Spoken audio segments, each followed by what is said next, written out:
Good evening, everyone. My name is Mhm. Kameshni West, and I'm the project lead of this year's Thrive with Mentoring Awards. And I'm really, really honored to sit here this evening with Aga. And she has been nominated for the best mentee of this year. Mhm. And Mhm. welcome, Aga. Thank you, Kumishni. I'm extremely privileged to be in this forum. I'm really happy to meet you and our audience. Fantastic. Aga, how does it feel to be nominated for this award? Well, I was surprised, yeah, but I feel privileged. It's as always, the recognition is something that makes the sparkle in our life. So I think it's. I wish everybody to go through this experience, and yeah, I feel privileged. Although I'm also a little bit stressed because it's the first time I'm in this situation. So, but hopefully for the good. Excellent. And I know that you have played both roles in Hmm. your life, the Hmm. role of the mentee and the role of the mentor. So I'm Yes. so glad that we get to have this conversation with each other because I really would like to draw on both. Hmm. Um, I want to start off with your role as the mentee Hmm. because that's what you've been nominated for.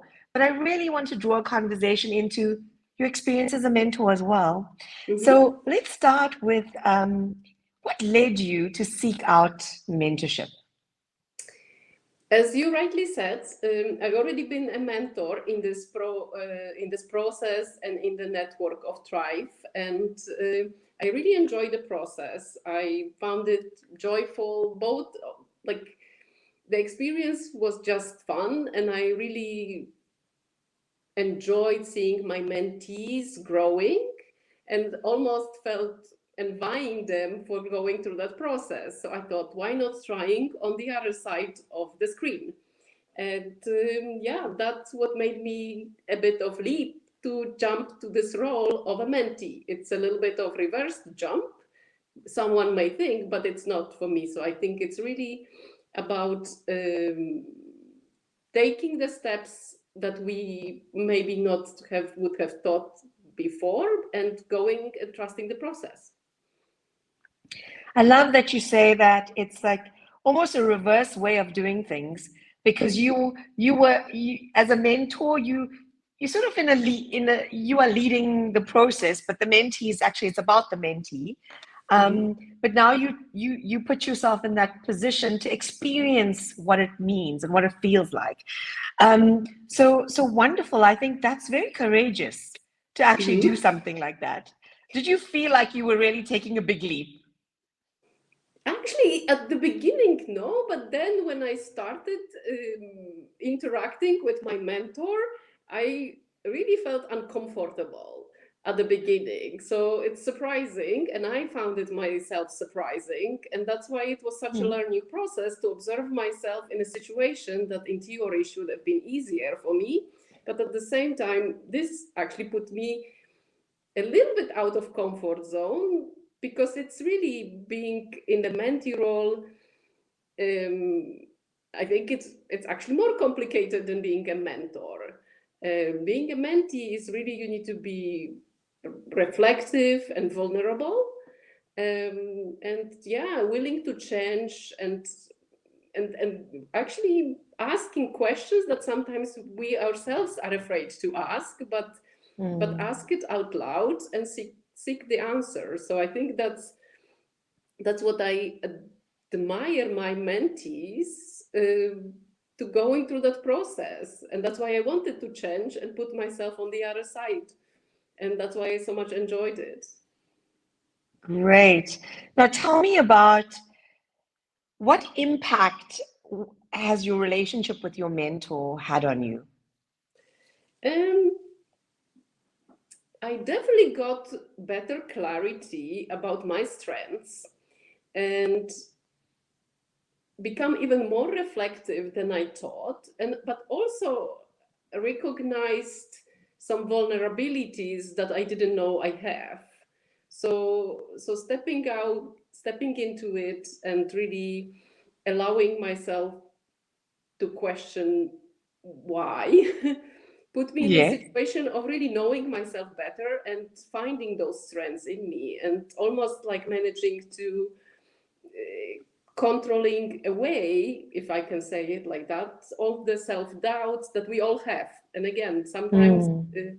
being long in career, we think, okay, maybe we managed to resolve it, and from our new role we should be in the position of strength. But actually being in a position to open up and be vulnerable, it's something that teach us even more at any stage of our life, I think. I think that's so inspiring what you've shared, Aga, because as you know, what I'm hearing from you is that you learn about yourself, and we need to learn about ourselves at every stage of our lives. Mm-hmm. And the learning never stops Exactly. unless we stop giving ourselves the opportunities to learn. Yes. And I think it's very inspiring what you've done, putting yourself in a mentee role so that you can experience that and actually be stretched to experience something like that. Yeah. And also almost like stepping in the shoes of my mentees. That's why I almost admire all my mentees and coachee even more for their courage. Yeah, absolutely. Um, so in your mentoring relationship, um, it's generally driven by the mentee. Mm-hmm. Can you share from your experience what role did you play as a mentee in this mentoring program? You're right. Being a mentee, you have to be in a driver's seat. In a well, not a single seat. Maybe it's actually double seat, but it is Mm, a driving seat. Because being it's important to be authentic and be able to frame the questions we want to find answer, because without those we may just talk about the weather. But yes. being that vulnerable and open to learn from other people, and sometimes it's very unexpected, like we never know from for Mm, what we learn from whom, and just go with the flow, trust the process, and a lot about also being present in the moment. Because yes, we need to prepare before the session and know what is really the topic to discuss, but really about being present and reflective. How can I adopt the lessons of my mentor and the teaching of my mentor? And almost is what Buddhists say, like both students needs to be ready to accept the teaching, right? It's not that yes. the teacher is preaching, it's more like the student Yes. has to be ready to find that answer. I really love that saying. The teacher will appear when the student is ready. Exactly. Um, and it's a beautiful saying because I've seen it work in my life as well. Mm-hmm. Um, I have another question for you, Mm-hmm. and you know that this year's theme is taking the leap. Take a Mm-hmm. leap. Yes. And you've said it in a few times in your responses to me that this was a leap for you, a leap Mm-hmm. of courage, a Mm-hmm. leap of putting yourself out there, a leap of Mm-hmm. vulnerability. Is there Mm-hmm. anything else that resonates with you about this theme and your journey as a mentee? Mm-hmm. When I first looked at this, how to call it, mantra, now let's call it mantra, taking the leap, Yes. it was really, I asked myself, what does it really mean for me? And it's really about almost like jumping when you feel that the safety net is not as strong as we would like to, but taking the trust that, again, I think I repeated myself, trusting the process. That's what I really love in the coaching or mentoring relationships, that trusting the process will open up new doors. And sometimes we think, oh, I heard this question so many times, but actually listening the same question for a third time, we suddenly see the words differently. But coming back to taking the leap is really, I take the liberty to maybe quote entrepreneur Reid Hoffman, who is the founder of the LinkedIn. And in one of his podcasts, I come across something that when you are not ashamed of your prototype, it means that you are already late with launching your product. So that's about the encouragement to take the leap, even though we think maybe we are not that ready. And yeah, don't seek perfection. Just make the leap, and just go with the flow. Yeah, again, that I talk about it both from mentee and mentor, because as you rightly said, as you introduced me, these roles are almost blending in, because we never know who's going to be our mentor. We never know what we can learn from whom, and sometimes we as a mentor can learn most from our mentees. And yeah, about this taking the leap is really, yeah, well, even when you think you are not ready, sometimes it's worth to jump. I love that. I love that. Even when you think you're not ready, it's worth taking the jump.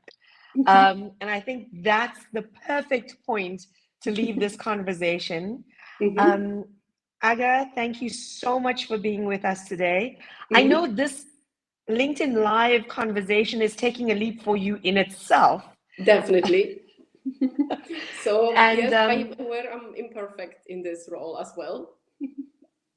we all are. I mean, this is the last interview of this series. And I feel so privileged that I've had the opportunity to end the series with a conversation with you. Thank you for sharing your learnings, both as a mentee and as a mentor. Yes. So valuable, so inspirational. Thank you. Thank you. And if I may say, I want to thank both to the program Tribe, but also my mentor, Esther, to being my mentor and going with me through the process. And thank you for Kumashni for inviting me to this session. Fantastic. I'm so glad you could be with us. So this brings us to the close of the LinkedIn Live sessions with all of the nominees. There are many nominees that have come through from last year. We have over 25 nominees for mentees and the Best Mentor and Best Mentee awards. Unfortunately, we haven't had the time to interview everyone, but I look forward to meeting everyone at the award ceremony on the 10th of June. And I am celebrating all of the nominees through these conversations, and I am saluting every one of them for having the courage to show up as a mentee and a mentor and really invest in themselves and give back into the process of women to women mentoring. So thank you everyone for joining us on the series. And thank you, Asha, for making sure that all runs smoothly in the background. And thank you, Aga, for being the last person that I have a wonderful chat with. This brings us to the end. Thank awesome. you. Have a good rest Bye. of the evening, and to all our audience, thank you. Excellent. Thank you. Good night. Good night. Goodbye.